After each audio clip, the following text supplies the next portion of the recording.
মাত্র 10 মিনিটে যদি রেস্টুরেন্টের মতো অরিজিনাল থাই বেজেল বিফ বানানো যায় তাহলে বাইরে গিয়ে কেন খাবেন। আজ আমি দেখাবো থাইল্যান্ডের জনপ্রিয় Thai stir fry beef with basil.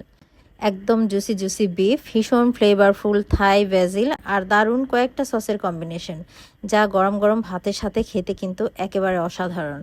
থাইরা এটা সাধারণত জেসমিন রাইসের সাথে সার্ভ করে থাকে, খেতে ভীষণ মজার। তাহলে চলুন একদম সহজ উপায়ে তৈরি করে ফেলি এই মজাদার থাই রেসিপিটি। চুলায় প্যানে আমি মোটামুটি 4 টেবিল চামচের মতো তেল দিয়ে দিলাম, আর এখানে নিয়েছি বিফ কিমা প্রায় 400 গ্রামের মতো। তো এখানে কিন্তু ফ্যাট সহ কিমা আছে এবং এই বিফ কিমাটা আমি বাসায় তৈরি করে নিয়েছি। তো কিছুটা ফ্যাট দিলে এটার রেজাল্টটা ভালো আসে, তাই এখানে আমি সামান্য পরিমাণে একটু ফ্যাট রেখেছি। তো চুলার আঁচটা এই পর্যায়ে এসে কিন্তু আমি একদম হাই করে দিয়েছি, অর্থাৎ হাই হিটে বিফ কিমাটাকে আমি রান্না করে নেব এবং কিমা থেকে যথেষ্ট পরিমাণে পানি বের হবে এবং সেই পানিতেই কিন্তু কিমাটা খুব তাড়াতাড়ি সেদ্ধ হয়ে যাবে। আর যেহেতু কিমা, এটা সেদ্ধ হতে খুবই কম সময় লাগবে। এর মধ্যে দিয়ে দিলাম রসুন আর পাকা মরিচ থেতো করে নেওয়া। এখানে মোটামুটি 3 টেবিল চামচের মতো আছে। আমি 4-5টা বড় রসুনের কোয়া আর 8-10টার মতো পাকা মরিচ একসাথে নিয়ে ব্লেন্ড করে দিয়েছি, একটু থেতো করে দিয়েছি আর কি। তো খুব ভালোভাবে নাড়াচাড়া করে কিমার সাথে মিশিয়ে দিচ্ছি আর রান্না করে নিচ্ছি। যেহেতু হাই হিটে রান্না করছি, রসুন আর মরিচের কাঁচা ফ্লেভারটাও কিন্তু আস্তে আস্তে দূর হয়ে যাবে। এখন এখানে কিছু সস অ্যাড করে দিচ্ছি। প্রথমে দিয়ে দিচ্ছি ওয়েস্টার সস। আমি এখানে নিয়েছি 2 টেবিল চামচ মতো, একেবারে ভরে ভরে দিয়েছি। 1 টেবিল চামচ মতো দিয়ে দিলাম সয়া সস আর সামান্য পরিমাণ দিয়ে দিয়েছি ফিশ সস। সামান্য পরিমাণ বলতে এখানে আমি প্রায় 1 চা চামচের মতো ফিশ সস দিয়েছি। এবার বেশ ভালোভাবে সসগুলোর সাথে নাড়াচাড়া করে মিশিয়ে রান্না করে নিচ্ছি। আর ফিশ সসে যেহেতু লবণ আছে পর্যাপ্ত পরিমাণে, এক্সট্রা করে আমি এখানে আর কোনো লবণ ব্যবহার করব না।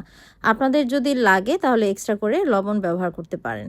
এরপর এখানে অ্যাড করে দিয়েছি বরবটি। এখানে আমি প্রায় 1 কাপের মতো বরবটি নিয়েছি, একটু ছোট করে কেটে দিয়েছি। বরবটি এটা সম্পূর্ণই অপশনাল। থাইল্যান্ডে দেখবেন অনেক রেস্টুরেন্টে কিন্তু বরবটি ইউজ করে, আবার অনেক রেস্টুরেন্টে ইউজ করে না।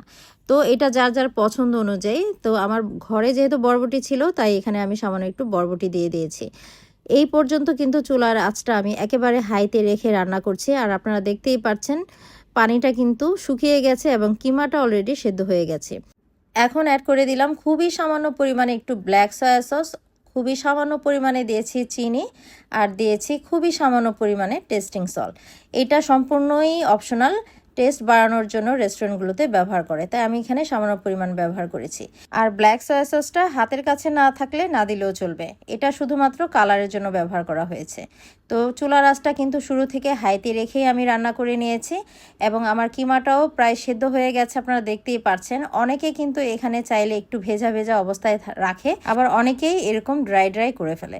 তো আমার কাছে ড্রাই ড্রাই করে খেতেই বেশি ভালো লাগে, তাই আমি পানিটা একেবারে শুকিয়ে ফেলেছি।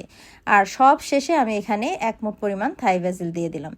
দিয়ে কিন্তু আমি চুলার আঁচটা বন্ধ করে দিয়েছি আর ব্যাজিলটাকে একটু নাড়াচাড়া করে মিশিয়ে দিচ্ছি, যেন থাই ব্যাজিলের খুব সুন্দর সুঘ্রাণ চারিদিকে ছড়িয়ে পড়ে।